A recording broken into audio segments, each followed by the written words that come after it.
Already performance ನೋಡ್ತಾ ಇದ್ದೀವಿ ನಾವು. ಮಕ್ಕಳು ಹೇಗೆಲ್ಲ ಪರ್ಫಾರ್ಮ್ ಮಾಡ್ತಿದ್ದಾರೆ, ಹೇಗೆ ಮಾತಾಡ್ತಿದ್ದಾರೆ, ದೇರ್ ಇಂಗ್ಲೀಷ್ ಫ್ಲೂಯೆನ್ಸಿ ತುಂಬ ಚೆನ್ನಾಗಿದೆ.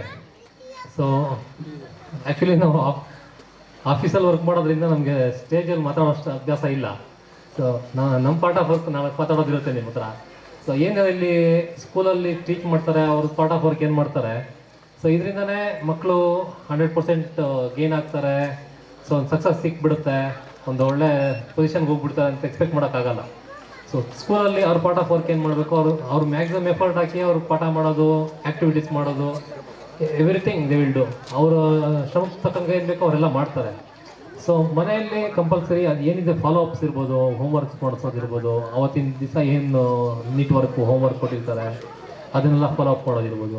ಸೊ ಅದನ್ನೆಲ್ಲ ನೀವು ಮನೆಯಲ್ಲಿ ಅಪ್ಡೇಟ್ ಮಾಡಿ ಫಾಲೋ ಅಪ್ ಮಾಡಿ ನೆಕ್ಸ್ಟ್ ಡೇ ಸ್ಕೂಲಿಗೆ ಕಳಿಸ್ಕೊಟ್ರೆ ದೇ ಕ್ಯಾನ್ ಸರ್ವೈವ್. ಸೊ ಅದು ಅವ್ರ ಖಂಡಿತವಾಗ್ಲೂ ಇಂಪ್ಲಿಮೆಂಟ್ ಆಗುತ್ತೆ. ಸೊ ಮನೇಲಿ ಏನು ಎಫರ್ಟ್ ಹಾಕಿಲ್ಲ, ಫೀಸ್ ಕಟ್ಟಿದ್ದೀವಿ, ಸ್ಕೂಲ್ಗೆ ಕಳಿಸಿದ್ದೀವಿ, ಅವರೇ ಮಾಡಬೇಕಿಲ್ಲ ಅಂತಂದರೆ ಖಂಡಿತವಾಗ್ಲೂ ಆಗಲ್ಲ. ಅದು ನೂರಲ್ಲಿ ಒಬ್ಬರು, ಒಂದು ಮಗು, ಎರಡು ಮಗು ಇಟ್ ವಿಲ್ ಗೇನ್. ಬೇರೆ ಎಲ್ಲ ಮಕ್ಳಿಗೂ ಆಗಬೇಕಂದ್ರೆ ಆಗೋದಿಲ್ಲ. ಅದು ಎಲ್ಲ ಮಕ್ಕಳು ವಿಶ್ವೇಶ್ವರಯ್ಯ ಆಗೋಕ್ಕಾಗಲ್ಲ, ಎಲ್ಲ ಮಕ್ಕಳು ಸೈಂಟಿಸ್ಟ್ ಆಗೋಕ್ಕಾಗಲ್ಲ, ಡಾಕ್ಟರ್ ಆಗೋಕ್ಕಾಗಲ್ಲ, ಇಂಜಿನಿಯರ್ ಆಗೋಕ್ಕಾಗಲ್ಲ. So depends on their capacity. ಅವ್ರಿಗೆ ಎಷ್ಟು ನಾಲೆಡ್ಜು ಗೇನ್ ಮಾಡೋಕ್ಕಾಗುತ್ತೆ ಅಷ್ಟೇ ಮಾಡೋಕ್ಕಾಗುತ್ತೆ. ಸೊ ಆದರೆ ಅದಕ್ಕಿಂತ ಎಫರ್ಟ್ ಸ್ಕೂಲಲ್ಲೂ ಹಾಕ್ತಾರೆ, ಮನೇಲಿ ಪೇರೆಂಟ್ ಆಗಿ ನಾವು ಹಾಕ್ಲೇಬೇಕಾಗುತ್ತೆ.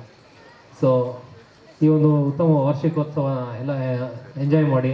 ಸೊ ಇದು ಮಾತು ಕೇಳಿಸ್ಕೊಳ್ಳೋ ಸಂದರ್ಭ ಅಲ್ಲ, ಮಕ್ಕಳು ಕಲ್ಚರಲ್ ಆ್ಯಕ್ಟಿವಿಟೀಸ್ ಎಲ್ಲ ಇರುತ್ತೆ. ಸೊ ಎಂಜಾಯ್ ಮಾಡೋಕ್ಕೆ ಬಂದಿದ್ದೀರಾ. So good evening, thank you.